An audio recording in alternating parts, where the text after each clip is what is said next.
Hi everyone, I'm Ishita Bhandari, a GMP student at XLRI Jamshedpur. And joining us today is Ms. Abhilasha Malviya, CHRO at Vedanta Power. With nearly 2 decades of experience across steel, power, infrastructure, and many diversified industries, Ms. Malviya has been at the forefront of building cultures of learning, agility, and inclusion. Welcome to the podcast, ma'am. Thank you, Ishita. Ma'am, we'll begin first with the rapid fire segment. It's a light way for our listeners to get to know you a little better before we deep dive into the bigger themes. Sure. So let's get started. Yeah. The first question is, if you had to describe yourself as a leader in just one word, what would it be? Okay. People often call me that you're a very democratic leader. You always go by the people, of the people, or for the people. So I would like to describe myself my first thought process is always about people. What is something that I can think how I can empathize in situations where people are starting to think about any business deliverables or any impactful decisions in the organization. So I would say I'm a democratic one, and I try that how my needs or my thoughts, how I'm able to meet the needs of the people. So yeah, democratic one would be the answer. All right. The second question is, what is the best career advice you've ever received? The best career advice that I have ever received is that do not try to control others, try to control yourself. So it is basically a circle of influence and circle of concern.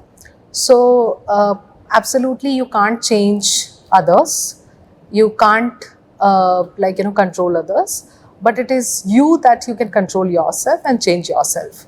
So for me, the best career advice has been to be in the circle of influence, rather being concerned about that what other people are thinking or what other people are doing. It's very important that what you can do, how you can create that impact, and what is your circle of influence. So focusing on growing your circle of influence rather focusing on circle of concern. So shrink the circle of concern and enlarge the circle of influence. So that's the best career advice which was given by my first vice president HR. That's really good advice, ma'am. Yeah. The next question is, what is an HR myth that you wish people would stop believing? Very interesting question. That we change the PMS rating. So, see, it's very important to understand, most of the time it comes where people think, that, of course, we are the drivers of the initiative, we are the drivers of the process and systems in the organization. But there are many things that without the consent of the leaders in the organization that we can't do. And we have to take everyone together. And it's very important for any business to run. So whatever collective decisions we have, then only we take the decision. So it's very important to understand that it's not us, it is actually the decision which is there made in that particular function or in department. Right. Ma'am, what is that one book that's always on your desk? Beyond Performance. So that is one book which has actually changed my performance curve. So especially when I moved from service to manufacturing setup. So this book was gifted by one of my boss, and he said that this is really going to change the way you think. And after Good to Great, reading that book, Beyond Performance is something which talks about the real case studies in the organization, which is something which tells you how in difficult times company has even come back and had that sustainability growth chart. And if you see the future, sustainability is a very, very important parameter that organizations are looking for. So it's important that that how a book can actually make you put your insights into actionables. So book can give you insights, but how you can execute it and incite it, bring new initiatives, take the idea, but have your own kind of like, thought process that how we can execute in this organization. And because of that, like, I've been able to execute one initiative, which was a change management initiative, you can say. And it was important that because of that book, we have made a lot of difference. Because, the kind of case studies were given, the kind of learnings which were there in the book. So we were like, okay, fine, this is something like, we have to create the impact. So that is what something like we have created. So it's beyond performance. Sounds like a great read. I will make sure to add it to Yeah, my yeah, it's Amazon cart right away. Yeah, it's a very good read. All right. So the next question is, what is your go-to stress buster after a busy day? Okay, so I'm an all India player of badminton. Of course, it's been a year that I'm not playing. But yes, that's why I always go, like, stress buster thing. And even like, wherever I go, I make sure that I am residing near where a indoor badminton court is there. And actually, I can have at least two to three matches. That's a real stress buster, sports, music. 100%. Yeah. So these are kind of hobbies like, which really helps you. Even like, coming back to home, have some time of relaxation, like, have your own me time. And I have a 7-year-old kiddo boy. So like, chit chatting with him, understanding his world. That is a real stress buster for me. That sounds great, ma'am. The last rapid fire question is, if you had to sum up the future of HR in just 3 words, what would they be? Okay, very difficult question though, but yeah, in 3 words, of course, the real data. I think it's very important. Even HR in new ways. So like, industry 4.0 is coming. HR also have to shift, like, take that shift to HR 4.0. And it's very important to transform HR in every way. So like, like how we have moved from personal management to HR management, then HR management to HR generalist, then HR generalist to HR business partner, and now we are shifting to strategic HR, so, and the change agent. So it's very important, like, that with the business, we have to also change our roles. So there would be a paradigm shift in the role of HR, but yeah, the human touch is going to be constant. And that is what I feel. The third thing, what I really feel is like, having a very strong cardinal principles in HR. It's very important for people to have cardinal principles. Of course, for people, they could not be fixated cardinal principle. But yeah, like, looking at the growth journey of the organization, it is important to have transforming ideas and what could be the model of the organization, how we can help really any business thrive even in difficult times. So HR has to be like, man ready, machine ready, material ready, and money ready. So this 4 M's readiness of HR would be the key. Thank you so much, ma'am. This was really fun. Yeah. And I think we're now ready to move on to the next segment. Yeah. Okay. Ma'am, you've had such an interesting career path. You started with training focused environments and then moved into capital heavy industries like steel and power. And that is a big shift. So, my question is, what are the biggest differences that you've noticed in the HR strategy between a service driven firm versus a product or industrial setup? So in service industry or consulting organizations, you will find like, that HR strategies change according to the business demands. It's like, okay, fine, like, the client want the customization.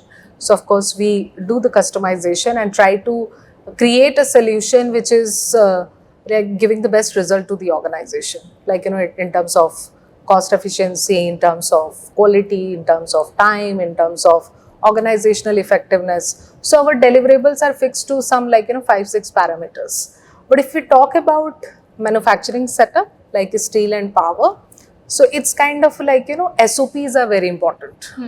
And it is like written rules that an organization must follow.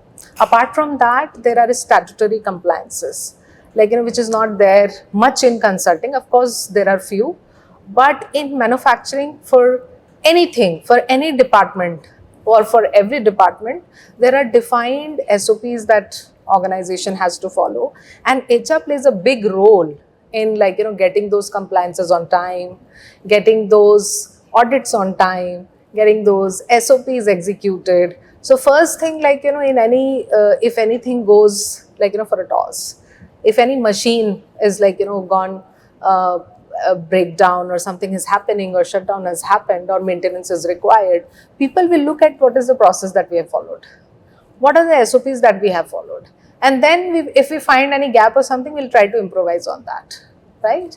Even the audits when it is happening, so there is a process to it. So it's more process excellence is there in manufacturing setups, and in service industry it's more focused on transitioning, transforming, giving best solution to the business. But here it is the focus on improvisation, areas of improvement, kappa, corrective action, so it is very, very important in manufacturing setups. So it's a very methodical approach, right? And in service industry it is something approach changes as per the scenario. Yeah. That's a great way to frame it, ma'am. You've highlighted so many complexities and layers Yeah. Of these HR strategies.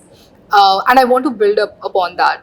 So, my next question is, how closely do you think HR should be linked with an organization's overall business strategy? And how do you ensure that HR has a voice and influence in the boardroom? Oh, I strongly think that HR should be linked directly to the business. And I believe HR is directly linked to any EBITDA margin of the organization, any volume production of the organization, any capacity and capability expansion of the organization, and even the free cash flow outlook of the organization. And I believe HR directly impacts the organizational effectiveness, right? So when I say because HR is one who is mixing, or who is responsible for connecting the 4 M's as I mentioned in the organization: man, machine, material and money, right? So when HR is very strong in the organization, it will ensure that by process, by system, by cardinal principle, by values of the organization, it is actually directly impacting the business deliverables and outcomes of the organization. So I believe HR is a very, very strong, and should have a strong voice in the organization. And I believe every organization is having a strong voice. It's not merely a transactional thing where we have to just hire people and get the departmental requirement filled, but it is beyond that, managing the employee life cycle in the organization, creating a talent pool in the organization, having a best of the succession planning in the organization, and whenever we are talking about the overall layers of organization, so I believe it works in 3 layers, so the bottom layer are the doers of the organization, who are the Arjunas, right? The middle layer are the who are responsible for training people, sharing knowledge with people. They are the Dronacharyas, right? The top layer are the people who are running the business, who are managing the whole show, who are responsible for doing addition in the business responsibility, deletion in any process that they are thinking that it is not working, modifying it, and also accelerating it. So they are the Krishnas of the organization. So I believe these 3 layers in any organization works, be it service, be it manufacturing, and HR is the person who has to connect all these 3. Right. And if they are able to connect these 3, they are the best HR in the organization they can have. That's such a great analogy, and I'm completely stealing it for my next OB exam. Yeah, okay. Moving on to my next question. So, ma'am, in class, we often talk about culture as a framework. We know that culture is the DNA of an organization, but it must feel very different when you're actually inside an organization shaping the culture. So, I'm curious to know, first, what does culture mean to you? And second, how do you define a good company culture? Okay, so culture is a very sensitive topic, like, in any organization. And a lot of people say, like, why we have to focus on culture building, why we have to focus on, like, so you will see a lot of articles where, like, the renowned people come up, like, that employee just want a money, a growth, a promotion. And they are not looking at that what culture you are upbringing the employee or something like that. No, but I honestly feel like, like a child in any family grows. And, he grows in a certain environment. Right. And that is the value that like, person becomes or carries with himself whole life. Similarly, in any organization, an employee also, like, carries that culture ahead. So it is very important for me that what I have learned in my previous organization, where I started from, what are the cultures that I have seen, right? So supposedly, like, my first organization was such where the culture was very aggressive, like, and we were always like working just to get the job done. There was no connect to people. There was nothing like, no initiative, no employee engagement was happening. And we are just like, working for money, money, money and getting our targets done. So, like, I would have carried that culture still, and I would have tried, because, changing something which you have started with, it's a difficult, though not impossible, but like, not possible, but it is very important that culture shaping in the organization is the requirement of the hour, is the requirement of every organization what we have. And I would not say it is one time thing, it is a continuous thing, right? As your organization is moving, culture shift is also important. So for example, 5-6 years before, maybe organizations were having a traditional way of working, but now, like, with the rapid thing, geopolitical uncertainties are happening, right? Even commodity market shifts are happening. A lot of things are, like, changing around us. Our customers are changing, right? Our products are changing, our requirements are changing. So it's very important that are we also changing the culture of the organization. If my organization has to move to a journey which is kind of progressive and growth, and they have certain targets to achieve by 2030, I have to create that culture shift in the organization which actually motivates and boosts the morale of every employee in the organization to reach or to deliver to that goal of 2030. That is important. Of course, it's a process, like, how you do it, and it's not one time, but it's a continuous thing that you have to focus on, right? Ma'am, these are some really great insights, and it's such a refreshing way to frame it. And you've truly exemplified what we learn in our classrooms. So, thank you so much for that. I would actually like to know more about this from you. And this brings me to my next question, which is you've done such extensive work in this space over the years, and I'm interested in knowing which approaches have worked best for you when you've had to lead cultural shifts.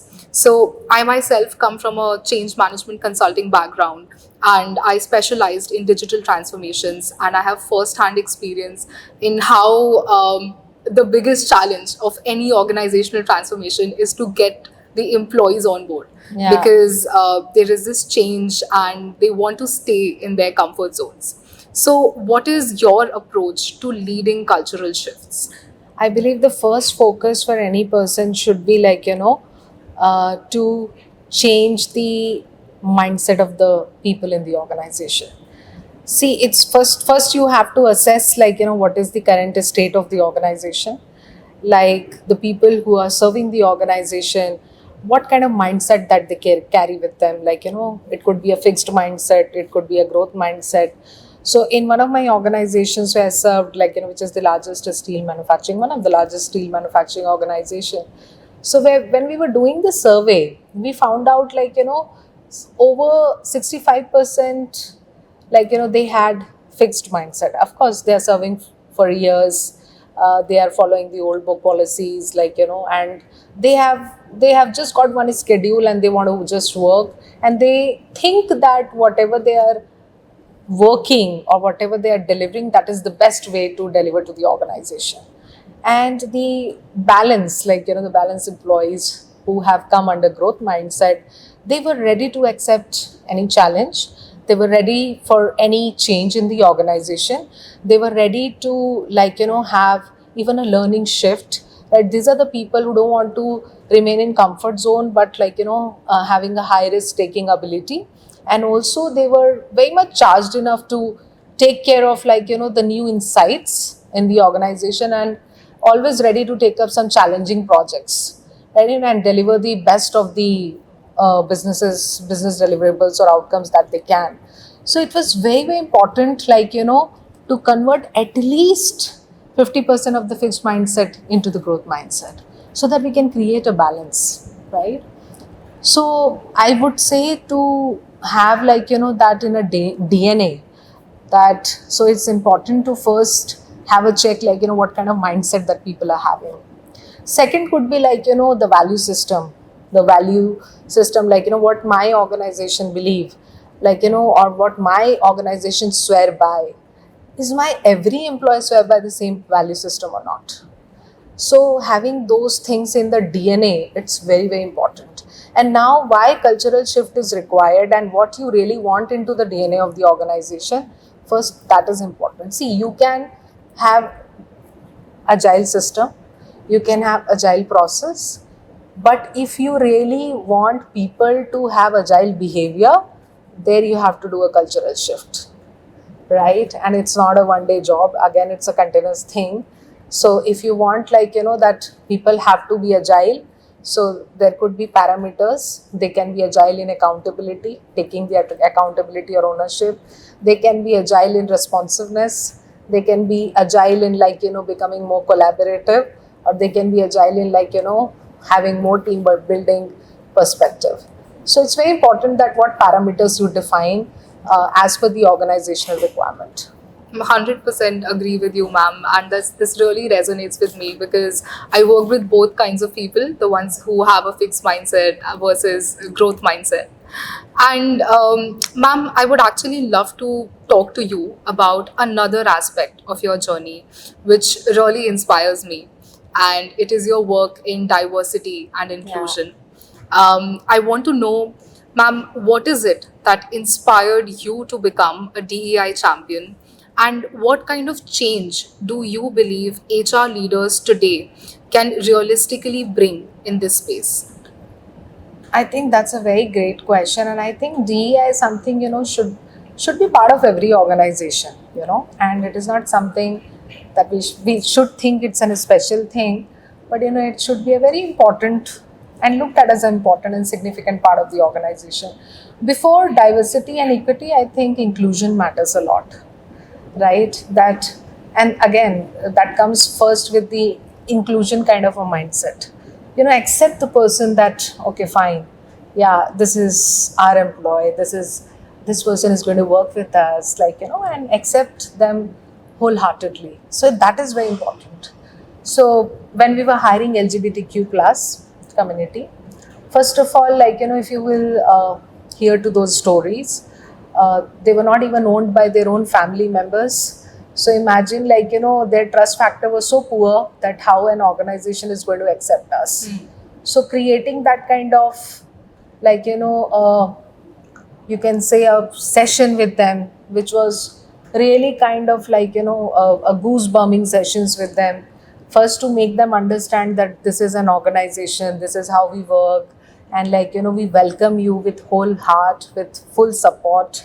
And we know that what are some of the challenges that you may face, because they're not used to, like, work in a common environment, general environment. They have an exclusive, like, a group, a community where they perform like, certain areas of work. They were not used to some organization context. So it was very important to first, like, acclimatize them to the situation of the organization, to make them understand, oh, okay, fine, this is the way that we are going to work. This is what, like, you are going to hold a position after OJT, on the job training. If you don't know something, like, we will make you skilled enough. So these are something like, it was a very important session for us. Before taking them on roll, it was important to have a conversation with each of them. I think we have hired 150 plus in 2 years of time. And with each of them, while I conversed, because I was involved in like, one of the development programs with them, I was like, mesmerized by the way, like, they will talk to you, they will respect you, they will always, like, come as very open heart. And trust me, even like, the society that they are going to stay. So, even sensitizing them that there's a, like, we are welcoming in the organization and we require your full support and cooperation because they are going to be your neighbors, and you have to accept them as your normal neighbors. And you won't believe, like, after taking this initiative for 1.5 or 2 years, we realized that they have become so, like, famous in their areas and colonies. Even like, whatever food or something that they are preparing, they started sharing with their neighbors, and they are the normal invitees into the functions, like, even the personal functions of the family members who are residing in that colony premise. So imagine, from taking them there where they were not self confident to, like, making them a part of a normal society was a big journey, and it was not an easy one. But as I said, if your, like, thoughts are clear, if your intent is good, and if you make them understand, like, that this is something, they will give you, like, wonderful results. And trust me, when we asked, even at work, we asked their reporting managers, they said that they are more productive than the normal workforce that we are having. And I said, then let's not, like, quote them as LGBTQ plus community. For me, as I have you as an employee, everyone should be treated equally and fairly and transparently. So that is important. 100%, ma'am. That was, thank you for sharing that experience, and Yeah. huge kudos to Yeah. you and your team for, really making that effort and taking up that initiative to promote inclusivity within Yeah. the workspace. Of course, even I thank my full team for that, like, because I got an opportunity to be a part of that development program. But trust me, even I left the organization and I moved to, like, new one. But still, I'm in touch with all of them, WhatsApp and everything. And you will see the kind of responses they will give you. Yeah. That's great to know, ma'am. And ma'am, continuing along the same lines, I saw a statistic somewhere that suggested that only about 18% of senior leadership roles in India are held by women. And as a woman leader yourself, what cultural and structural changes do you think we need so that women not only enter but thrive in leadership roles? So, I would like to quote my chairman here, Anil Agrawal sir, and a wonderful person, a wonderful leader. And I feel really fortunate that I got a chance to meet him personally while his visit to our nearby facility, and to have, like, interaction with him. And I truly believe, like, the kind of like, organization he's creating, it's going to be a legacy one day. Yeah. And of course, for me, it's a legacy now as well, because the kind of respect a woman gets, a kind of chance in the leadership positions a woman gets, the kind of trust he has in his woman leadership team, I think as a woman myself, I truly admire and respect that. And it's not, like, it really sets example. And I believe, but this, percentage, that this index needs to go higher. Yeah. And I believe woman leadership is very, very important these days. And having woman as a leader, like, you are having a multitasker inside the boardroom or inside the chair, so it's very important. And I think they are they are the best leaders that they can have, like, any organization can have. Because even, like, I'm sitting here, and while having a chat with you, there is somewhere, like, subconscious mind, my work is going on, that okay, fine, by Monday I have to clear this, and this is what a woman is all about. And apart from that, I'm also thinking about my family, my kiddo, and everything. So, so that's the kind of woman mindset works. And they are ready to take up everything. There is nothing that, a woman can't achieve. And there is no skill in the world that woman can't perform. So I believe, we have to really shift from 18% to 80% one day, probably, or probably equal 50%, 50%. But I trust me, but women leaders can be more if women are taking more opportunities to the high level roles. And of course, and I think it is happening in the organization these days, women are taking the challenging roles, they are also taking the project assignments, and they really want to sit at the leadership positions. So, and very important aspect, a woman leader also, should upscale the other women leaders also in the organization. So how they can support the other women to grow faster and create more women leaders in that. And apart from that, I'm not just focusing on women leaders, but also, the leaders. See, we need a good leaders who can create impact in the organization, who can actually, create that kind of impact which is giving the direct business results, and how we are really creating and co-creating the inclusive ecosystems in the organization. So it's not just about the women leaders, but I think you really need impactful leaders in the organization. I 100% agree with that sentiment, ma'am. And that's a perspective that many of us will carry with us. And this actually also connects to the bigger picture of how HR itself is evolving. And this brings me to my next question. So, if we zoom out to the future of HR, it feels like we're entering this uncharted territory with how rapidly the world is changing today. And as per a report I read, around 60% of HR leaders in India are already using AI, especially in recruitment. Yeah. And I want to understand from you what possibilities you see with AI in HR and how do you personally feel about this shift? Okay, so I would feel like, see, what one thing really matters in the organization is efficiency, right? So if I'm able to finish a task in, say, 5 minutes of a time, why would I spend a 5 days of a time? I can do something more.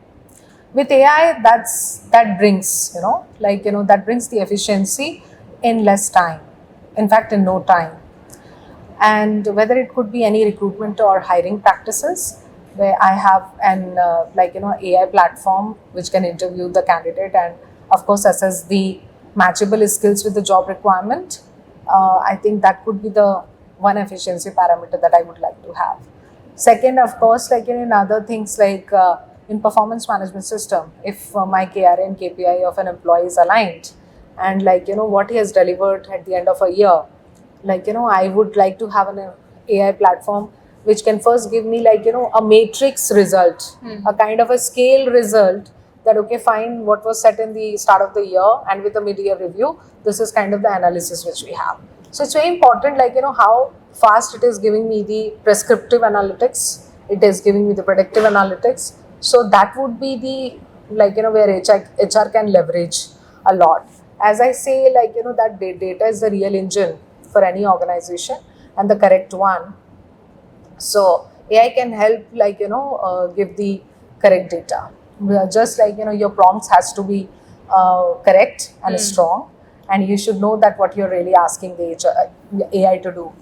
But also we have to parallelly use our own brains, that how we can leverage that data and leverage those the outcomes, and then giving best to the organization. So that could be the, I think, model which future of HR looks like. And also I feel and I also quote examples like this. In manufacturing setup, you never know that tomorrow the robots are operating the plant. Okay, so what HR has to be prepared for? HR has to be prepared for the good control centers, where the good prompts, engineers are giving the right prompt to the robots and how to operate a machine. And it is, even if it is already programmed robots, like what are kind of the troubleshooters or the kind of like the work or task that robot has to perform. So like we have to really think beyond what could be the future of workplace or work scenarios, and accordingly we can frame our strategies and execute it. But yes, we have to start using the existing technologies and the best ones, but also the fact is not relying on them 100%, only using it like for extracting the data and then working out on your own and then present it to the table. Ma'am, that's such a practical take, and it really brings out how AI is an enabler and how it can augment our work, rather than being a replacement or a technology that we should Absolutely. fear. Right. Ma'am, this also makes me think, with AI reshaping so much, what kind of new skills will HR professionals, especially young ones like us, need to thrive in this changing landscape? And what are the skill gaps that we should actively prepare to bridge? So first, I feel like the young generation doesn't have real like the skill gap. They're already aware, very smart generation, like which we are going to have. Gen Z is already in the organization. Gen Alpha is going to enter soon, and then we'll have Gen Beta and all that, right? So what I'm seeing, like that, see, it's very important. The key is to hear, of course, like as I mentioned in the conclave also, the key is to hear move from generation labels to human potential, and also like helping those human potential to perform at their maximum potential. Some need help and some like perform on their own. So what I feel like that here it's very important that how we can utilize the best from every generation. So for example, from millennial you can have the best collaboration at work, right? Collaborative mindset they will bring into the table. From Gen Z it is the digital fluency, yeah. And from Gen Alpha it could innate curiosity, because there is a lot of hunger in that generation, that what you're bringing to the table. So it's not important boxing them together, but it is important to create an inclusive ecosystem in the organization where all these energies from different generations could thrive together and create the best of the organization. So I believe like that is something that I would like to add on here. That's a great mindset to have, ma'am. And this actually brings us to the close of the podcast. Thank you so much for this enriching conversation. To be very honest, this did not feel like a podcast. This felt like a live masterclass. Oh, okay. Thank you so much. So, thank you so much, ma'am. It's been an absolute privilege speaking to you and learning from you. Same here. Thank you so much. Same here.